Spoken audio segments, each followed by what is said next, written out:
Telepon lebaran dari negeri +62. Puisi M.H. Jayabrata.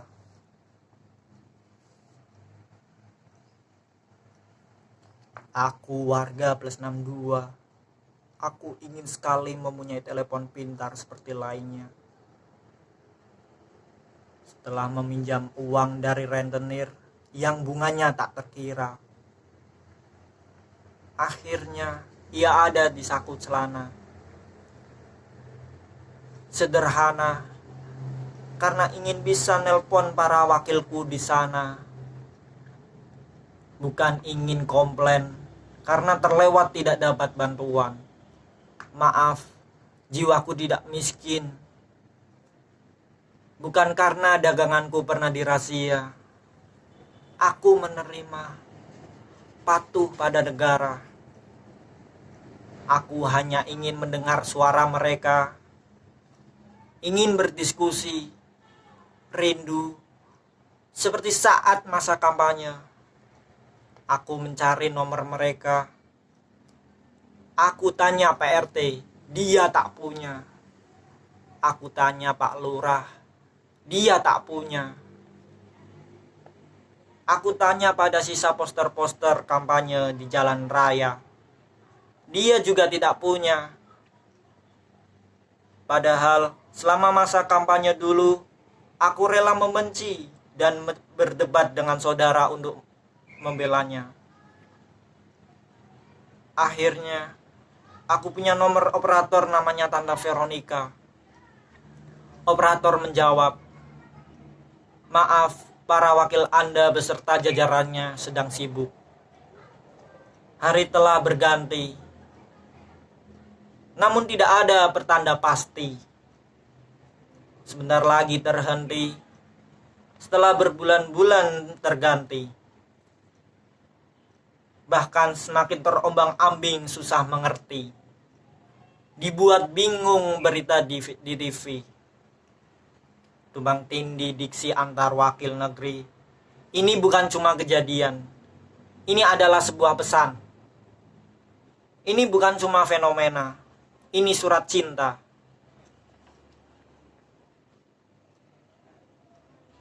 Tuhan, sunyikan langgar dan mimbar, tempat pernah berlomba mengumbar.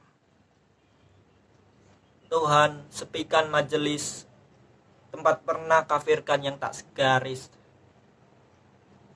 Ini lebaran tanpa jabat tangan, sebab yang sudah-sudah lupa berjabat hati.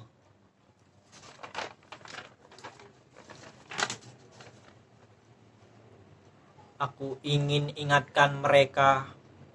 Kepada pengurus negara, aku cuma ingin bertanya, kapan corona ini sirna? Aku taat dan patuh. Aku tak jualan lagi di sebagai kaki lima. Tak seperti yang punya modal-modal besar yang mengundang orang berdesakan berbelanja. Sebab di hari lebaran ini, aku tak bisa berdesak-desakan seperti penerima bantuan lainnya. Di toko busana, di mall, dan pasar raya. Melihat mereka yang hanya memikirkan dirinya, aku kecewa. Inilah telepon dari negeri +62 yang punya modal bisa leluasa dan yang miskin dianggap hama. Aku rindu masjid, tetapi hatiku patah. Aku semakin marah. Aku buka YouTube, buka Sufi Kostik. Di sana hanya ada temanku M.H. Jayabrata dengan konten tidak lakunya. Aku buka Google. Di sana hanya ada berita artis yang giveaway beratusan juta pamer kekayaannya. Aku nyalakan TV, hanya ada berita artis dengan kawin cerainya. Ku getok HP-ku. Ganti sinyalnya. Di sana hanya ada foto dan video perempuan memamerkan dada. Aku lari ke Instagram, hanya perempuan berbaju ketat bermain TikTok sambil menjulurkan lidah. Aduh, Duh, ya Robbana. Ku ambil lagi telepon pintarku. Ku marahi. Kamu tidak pintar. Kamu bodoh. Kalau kamu pintar, kamu pasti bisa menyambungkanku dengan kepastian kapan pandemik ini sirna. 4 bulan aku tidak bekerja. Aku sekarat, bukan karena melanggar aturan aparat, tetapi karena hilangnya empati warga plus 62. Mereka sibuk berbelanja. Masih menggerutu tiba-tiba. Sebuah panggilan telepon tiba-tiba berdering. Ku angkat dan ku jawab. Apa ini sudah waktunya? Harus sekarang.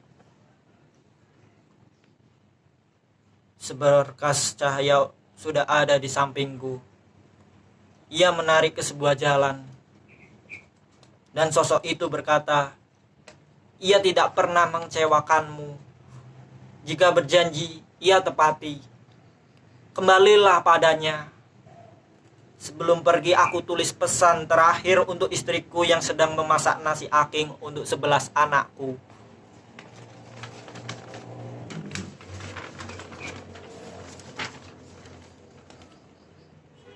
Mohon maaf lahir batin Mae. Selamat berlebaran tanpa Pae. Di balik kertas ini ada nomor wakil kita. Teleponlah jika tanpa Pae kalian kelaparan. Waktu itu kita sekeluarga memilihnya. Cobalah lagi. Semoga beruntung.